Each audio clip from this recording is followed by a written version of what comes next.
Join Kids Hat family.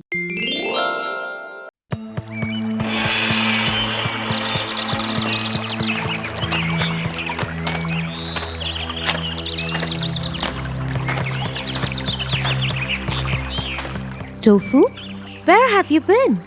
We've all been looking for you. I've been sitting here all afternoon, Tia. Why? Why haven't you come home? Mom is so worried about you. Let's go home. I can't go home, Tia. What? Why? I was playing with Dad's watch and it fell down and broke. That was you? Dad was so puzzled about how it broke. See what I mean? Dad is going to be so angry with me and he is never gonna trust me again. I am in so much trouble, Tia. That's it?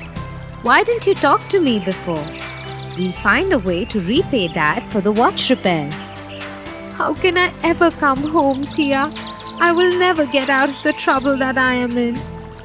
There's no way I'll be able to gather so much money for it. That's not true. Trouble is not permanent.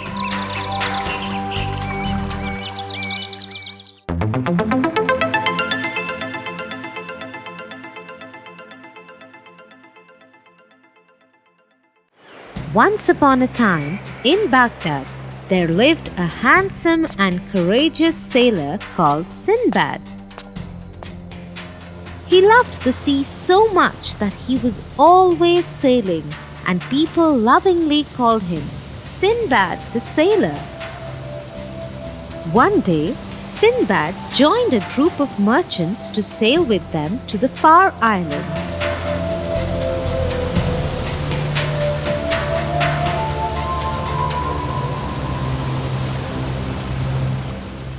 After a few days, the ship got caught in a bad storm.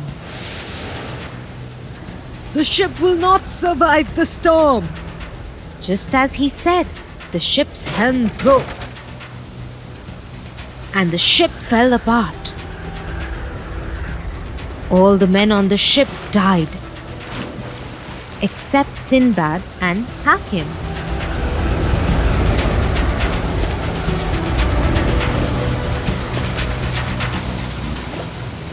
They both swam to the shore of the closest island.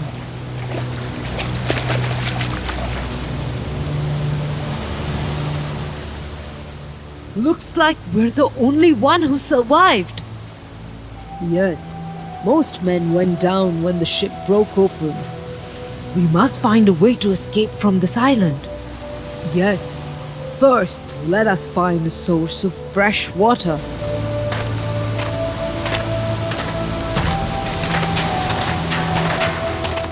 Both the men went deeper into the island to look for fresh food and water.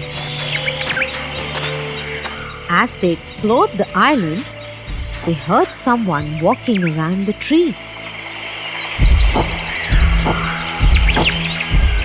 It was a giant. They decided to follow him.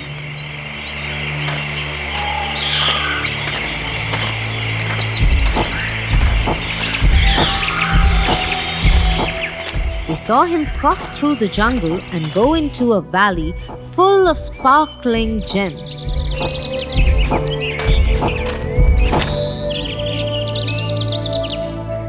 The giant found a good place to sleep and slept off.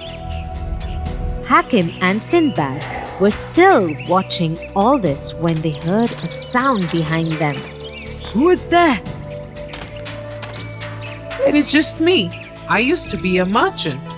What are you doing here? This is the Valley of Diamonds. I had come to this island many years ago in search of the diamonds. The giant caught hold of me and has kept me as his servant now. Why haven't you tried to escape yet? I have, many a time. But the giant is very smart and scary. The only way to kill him is with a magical sword. Kept inside a cave and protected by poisonous snakes. I have a plan. Sindbad told his friends the plan. While the giant slept, Sindbad quietly went into the cave.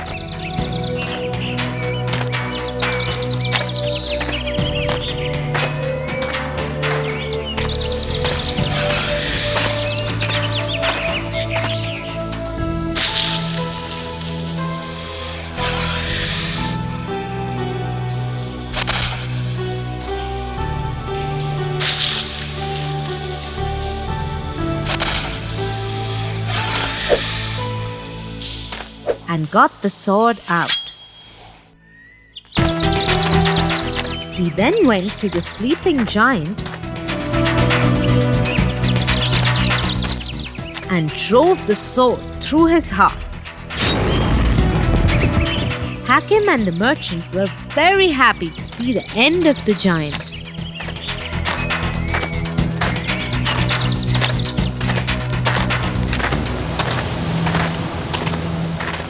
All of them looked for strong wood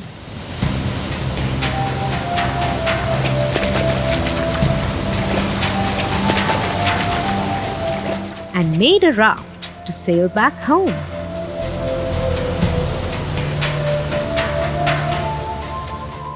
If Sindbad can come out of life-threatening trouble, I can surely find a way to repay Dad for the repair of his watch and come out of this trouble. That's the spirit, Tofu. Let's go home now. I am starving. Me too. Let's go, Tia.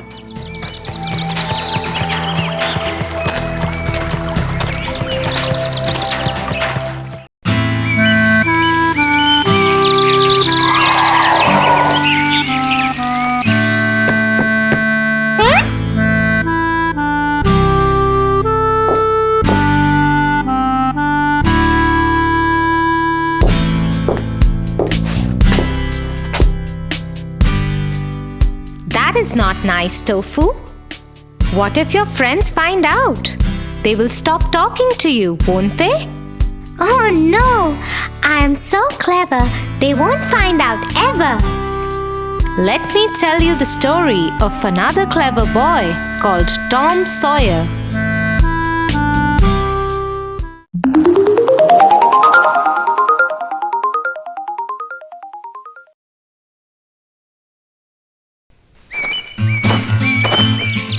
Tom Sawyer lived with his Aunt Polly and half-brother Sid. He was an extremely clever boy who loved mischief. But Tom also had a very good luck, which always helped him get away with the mischief he did. One day, his Aunt Polly was looking for him. "Tom, Tom, where are you?"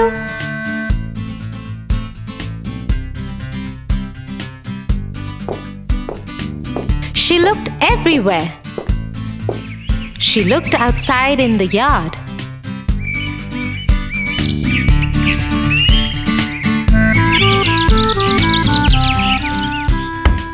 Inside in the house and the kitchen.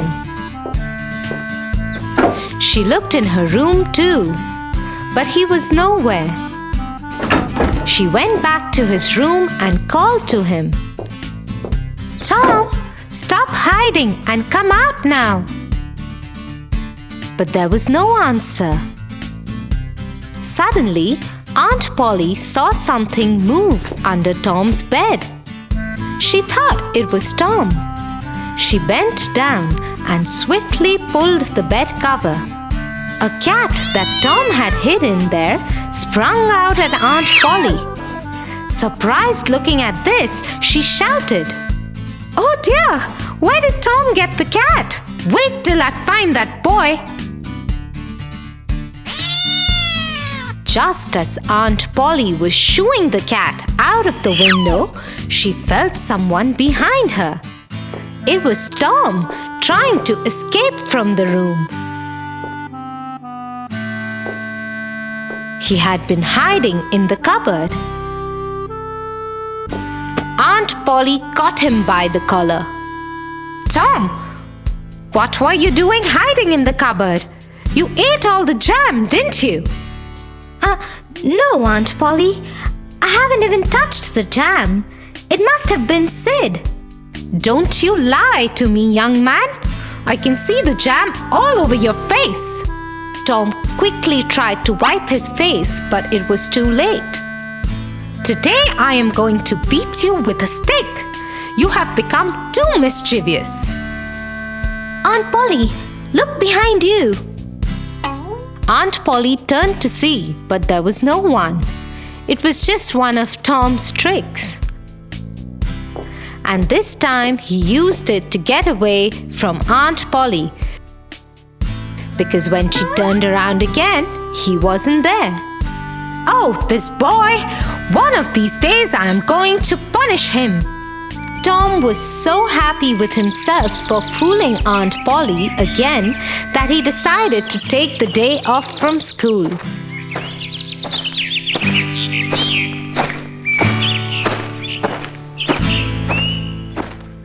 Instead, he went to the river and bathed in it.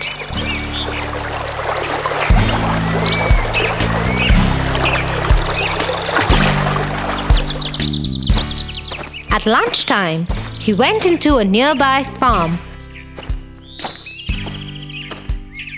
stole fruits from there, and ran out of there with the owner chasing behind him. Just as he was running, he bumped into Sid. Sid saw Tom's wet hair and clothes and the fruits in his hands and understood that Tom hadn't gone to school, but he didn't say anything.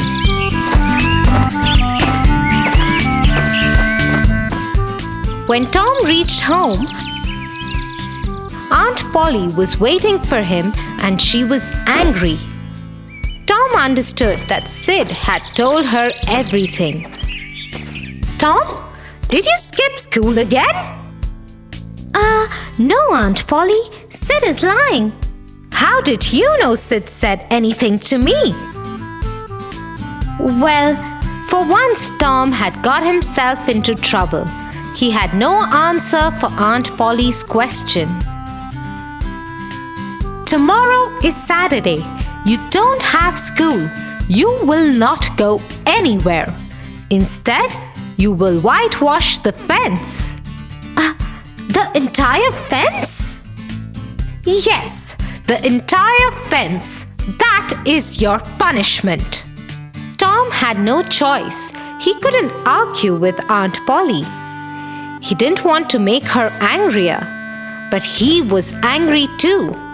The fence would take up his whole Saturday. He went into the yard and kicked at the dust. Just then, he saw Sid coming in. He quickly made a mud ball and swung it at him. "Ah! Stop! Help, Aunt Polly!" "Why did you have to tell anything to Aunt Polly?" Tom flung a few more mud balls at Sid and then jumped over the fence and ran away. He knew he was already punished, so nothing worse could happen now. Next morning, when Tom came down for breakfast, he was greeted with a pail of paint and paintbrushes. Aunt Polly had been serious about his punishment.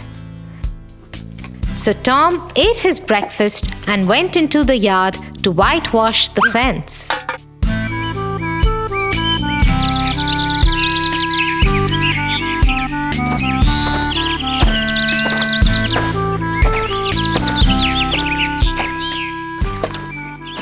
Painstakingly, he finished a bit of it. That's when his friend Joe came up to him. "Hey, Tom. Why are you working on a Saturday morning?" "Working? Who said anything about working?" "Well, why are you painting the fence then?" "I am doing it because it is art. Haven't you heard of art, Joe?" Well, I have, but I have never done it. Is it fun? Oh, yes, it is. Why else would I do it? Joe thought about it. It was true. Tom Sawyer would never do anything that wasn't fun. He asked Tom if he could also try it. Tom agreed to let Joe do only a small portion of it in exchange of 3 marbles. Joe thought 3 marbles was too much, but agreed. He wanted to try art.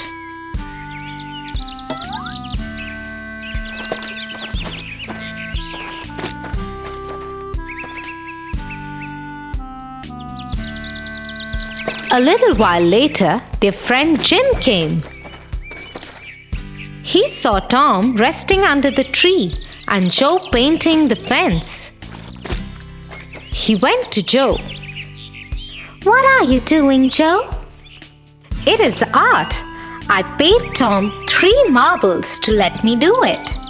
3 marbles? Is it that good? Yes, very good. Jim dashed to Tom immediately and asked if in exchange of his fish book, he too could whitewash the fence. Tom feigned some reluctance, but agreed. And so it went on.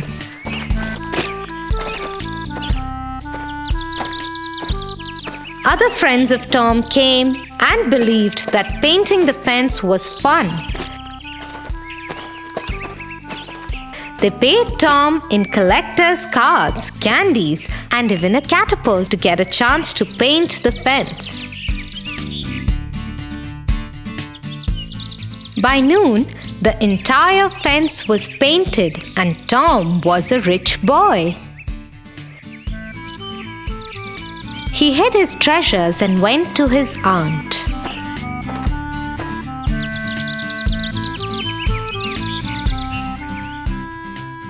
It's done. What? Unbelievable. Let me see. Aunt Polly took Tom with her to see the fence. Indeed, it was done. And it was done very nicely. How did he do it? Anyway, his punishment is over. Now I will have to let him go.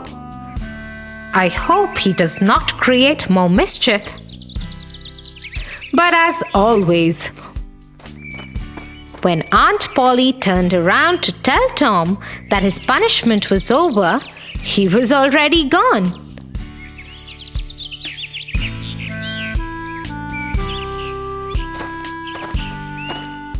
The next day was Sunday, and Tom went to Sunday school.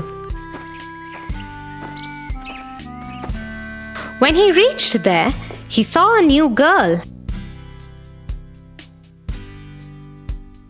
and was smitten by her. He desperately wanted to impress her. He thought of a way he could prove himself better than the other boys. He went to one of the smartest boys in the class.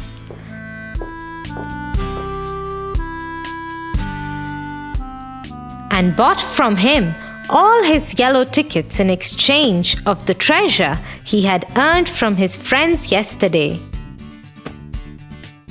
The yellow tickets were awarded only to those boys who had learned all the verses of the Bible.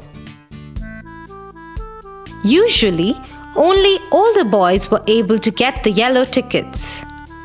When you had enough yellow tickets, you could exchange them for a Bible. The minister asked the class, Does anyone have enough yellow tickets for a Bible? Nobody had so many tickets, except Tom, who raised his hand.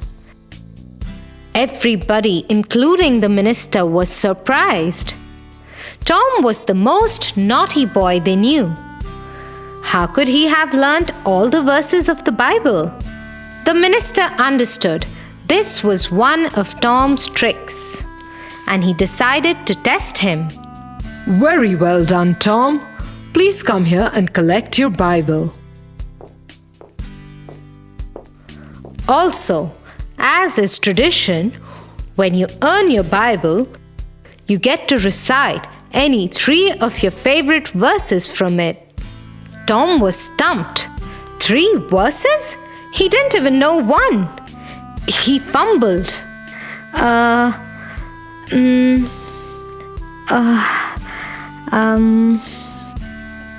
The whole class laughed at him as they understood that mischievous Tom had got into a big soup this time.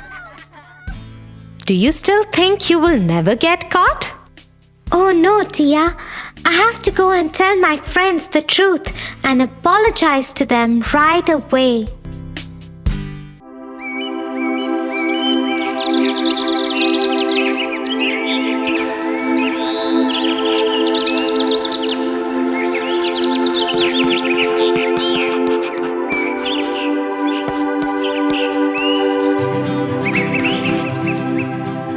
What is your project about, Tofu?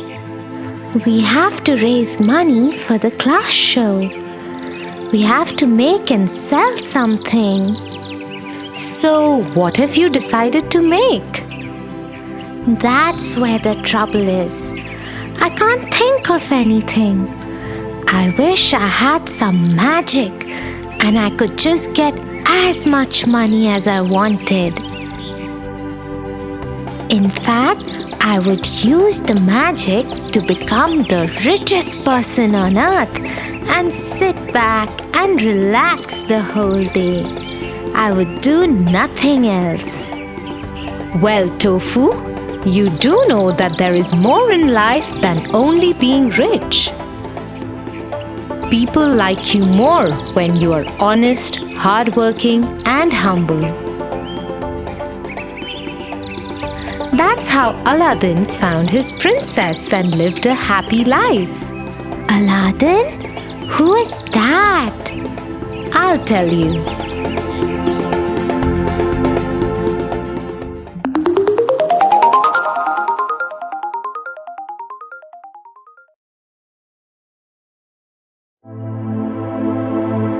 Once upon a time, there was a young boy named Alladin.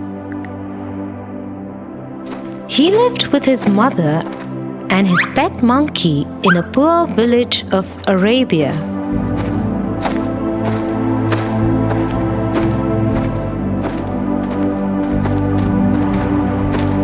The only relative Alladin and his mother had was a distant uncle who hardly kept in touch with them.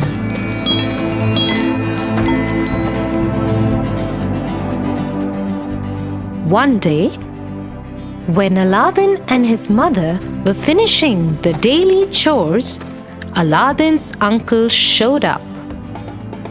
Brother, what a pleasant surprise! How are you, sister? How is your son? We are both good, brother. It has been many years since you have visited us. Alladin, this is your uncle. You saw him once when you were a little baby. Hello, uncle. Oh, what a young lad he has become.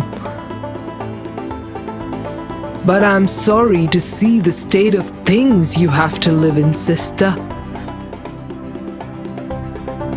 I have a proposition. Let me take Alladin with me and I will find him some work. Once he has earned enough, he can come back to you.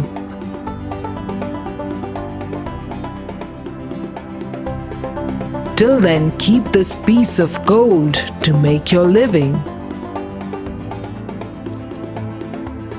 Oh, brother, that is a wonderful idea. It will do Alladin good to learn some work with you.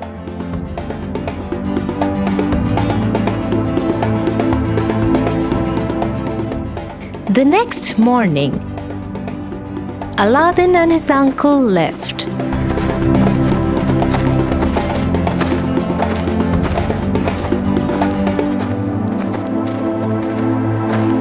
They walked through many villages and towns.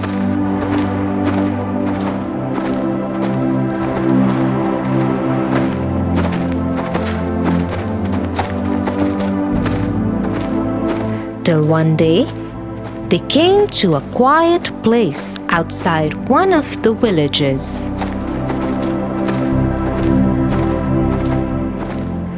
There were many caves and tunnels there.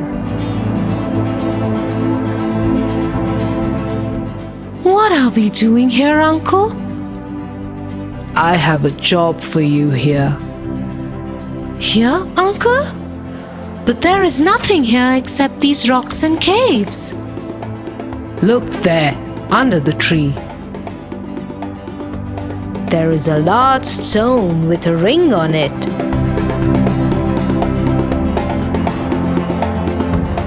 I want you to lift it. Okay, Uncle, as you say.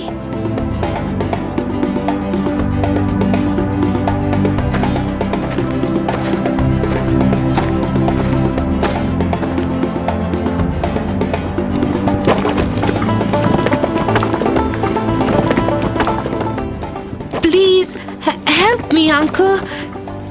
This rock is very heavy. No, I can't help you. It is your job. You have to do it.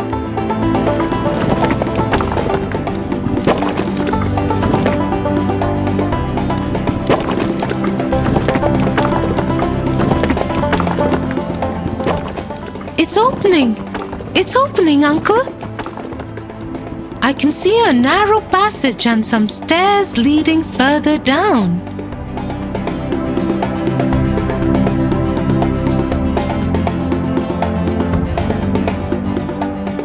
Very good job, my boy.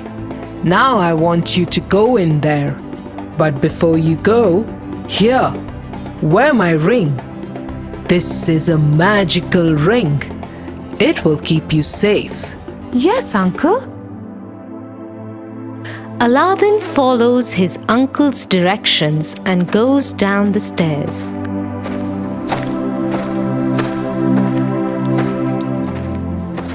Once at the bottom, he sees that it is a large cave filled with many jewels and gold coins.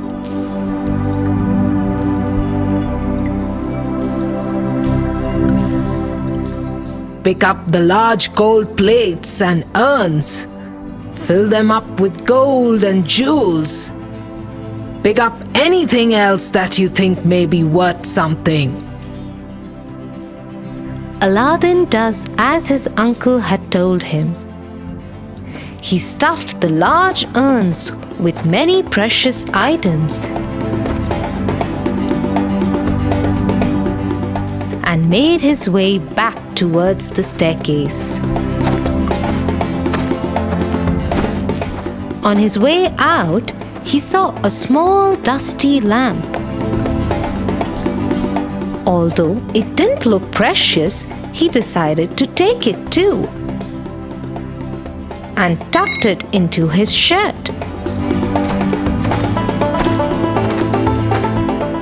When Alladin had reached the top of the staircase, he called out to his uncle for help. Here, Uncle, please take these urns and then pull me up too. I cannot get out by myself. The opening is too far for me. Yes, yes. Give me the urns. Okay, Uncle. Now pull me out. Pull you out so that you can go and tell everyone where the treasure is? Ha! Never. I brought you along because this is a cursed cave. Only a small boy can go in and out of it. I have what I wanted. I don't have to come back for more for a long time. Saying so, Aladdin's uncle shut the cave's opening with a large stone that had a ring on it.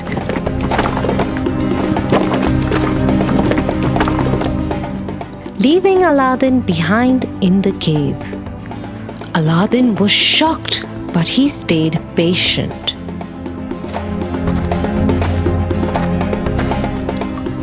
Uncle has betrayed us, but I must find a way out and get back to my house. Dear God, show me a way out of here, please. Aladdin joined his hands and bowed his head to pray. As he put his hands together, his fingers rubbed over his uncle's magical ring, and a creature came out of it.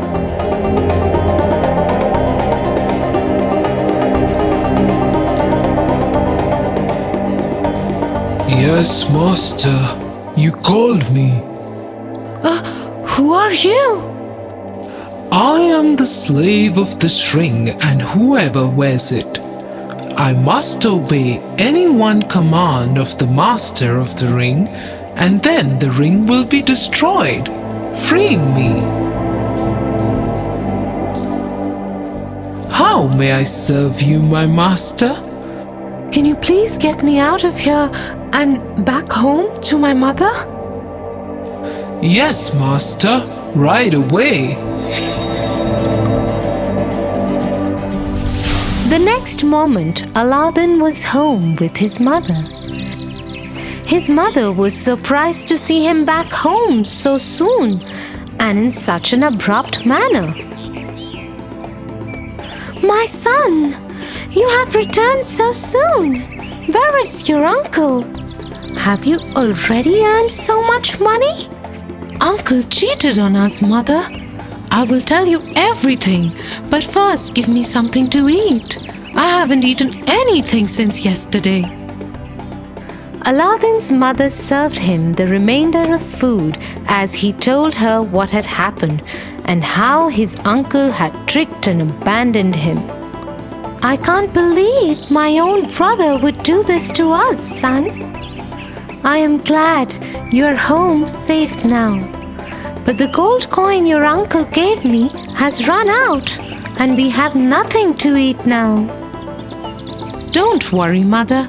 I have this lamp. I will go into the market and sell it tomorrow.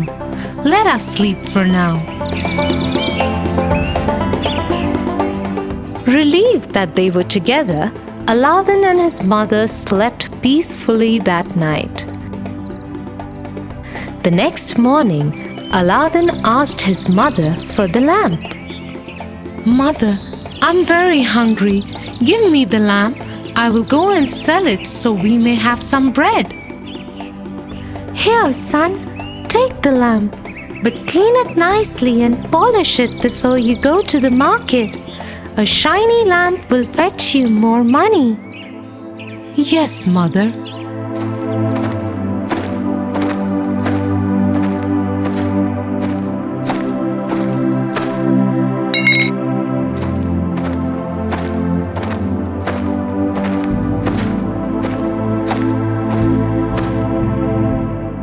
As Aladdin started rubbing the lamp clean with his shirt,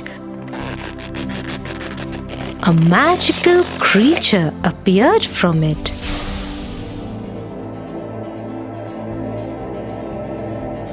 Yes, master. What is your command for me? Master? Are you like the creature of the ring? Yes, master. He is my brother, and I know that he freed you from the caves. What is going on, Aladdin? Who is this? Don't worry, mother. This is a magical creature of the lamp. He will grant us anything we wish for. Call me Genie, my master. Very well, Genie. Please get us something to eat. We are very hungry. As soon as Aladdin had said it, several silver plates appeared with a variety of food in them.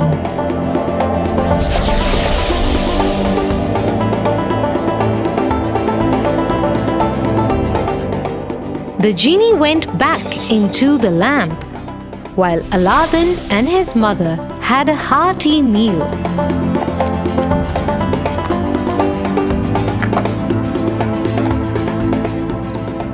When it was evening, they were hungry again. It's time for dinner. What shall we do? Should I call the genie again?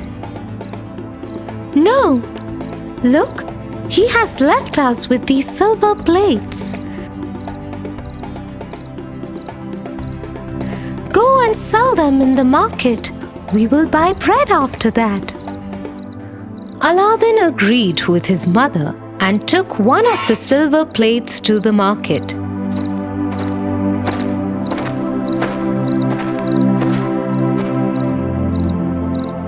He saw a Turkish trader and decided to strike a deal with him. But Alladin didn't know the value of his silver tray or how to do business.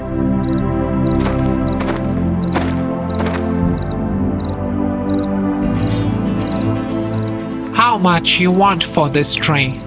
Please give me whatever you think is fit. I trust you. Okay, take 1 gold coin. Okay, thank you. The trader was surprised by Alladin's innocence and was tempted to tell him that he had made a mistake and that the tray was of even lower value than he had quoted. But instead, he let him go.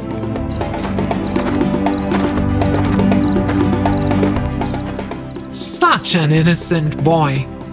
He didn't even bother to find out the actual value of the plate. Just trusted me blindly. Perhaps I should have given him the fair value. Haha, anyways. With the gold coin he had got, Alladin bought food and other necessary supplies for his home. But within a few days, they ran out of all the supplies. So Alladin went back to the Turkish trader and sold him another plate. This time, the trader gave him 2 gold coins. Again, Alladin bought food and supplies for his home. This went on for many days till Alladin ran out of all the silver plates.